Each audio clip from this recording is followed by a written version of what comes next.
హరీష్ రావు గారు ఈరోజు హైకోర్టు ఇచ్చిన తీర్పు, గ్రూప్ 1 పరీక్షల మీద ఇచ్చిన తీర్పు మీద మీరు స్పందిస్తూ ఇది ప్రభుత్వానికి చెంపపెట్టు అని చెప్పడం జరిగింది.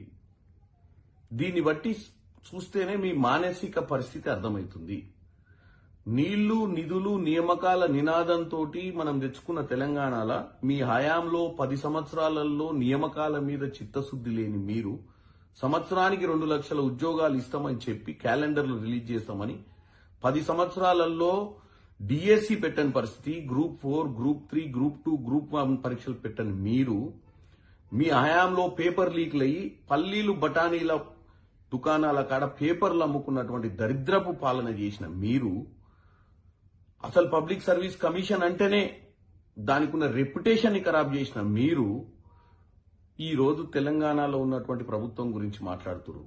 మిమ్మల్ని అధికారం నుంచి తొలగించి తెలంగాణలో కొత్త ప్రభుత్వాన్ని తీసుకొచ్చినటువంటి ప్రజల కోసం మంచి చేయాలని డిఎస్సి పెట్టి గ్రూప్ 1, గ్రూప్ 2, గ్రూప్ 3, గ్రూప్ 4 పరీక్షలు ఎట్టి పరిస్థితుల్లో కూడా నాణ్యతతో చేయాలని, దాంతో పాటు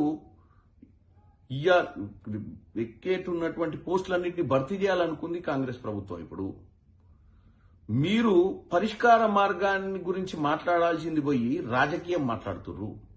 ఫస్ట్ ఆఫ్ ఆల్ మీకు ఇన్ని రోజుల నుంచి అధికారంలో ఉర్రు. పబ్లిక్ సర్వీస్ కమిషన్ అపాయింట్ అయిన తర్వాత అదొక ఇండిపెండెంట్ బాడీ.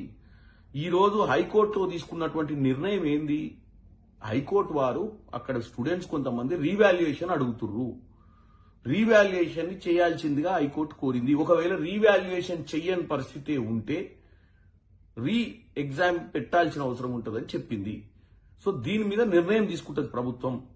మీ ఆనందం ఏంటంటే ఎవరికి ఉద్యోగం రావద్దు, ప్రజలు మళ్లీ కష్టాలలో పోవాలి, ఓట్లు వేయనందుకు ఎవరికి స్టూడెంట్ ఏ నిరుద్యోగి కూడా ఉద్యోగం రావద్దు అన్న ఒక శునకానందం మీ దగ్గర ఉంది.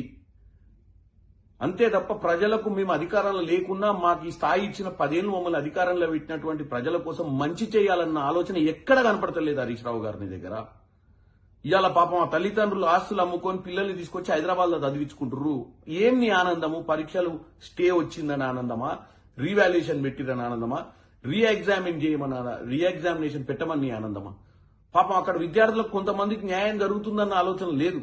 డెఫినెట్ గా హైకోర్టు ఆదేశాలను పాటించి అనుసరించి యూపీఎస్సీ అంటే తెలంగాణ పబ్లిక్ సర్వీస్ కమిషన్ ఏం నిర్ణయం తీసుకుంటుందో డెఫినెట్ గా ప్రభుత్వం ఇన్వాల్వ్ అయ్యి డిస్కషన్ చేస్తుంది వాళ్ళతోటి. ఎందుకంటే మాకు చిత్తశుద్ధి ఉంది. ఎట్టి పరిస్థితుల నిరుద్యోగులను ఎన్నో సంవత్సరాల నుంచి మీ హయాంలో ఉన్నటువంటి నిరుద్యోగులకు న్యాయం చేయాలన్న ఆలోచన ఈ ప్రభుత్వానికి ఉంది.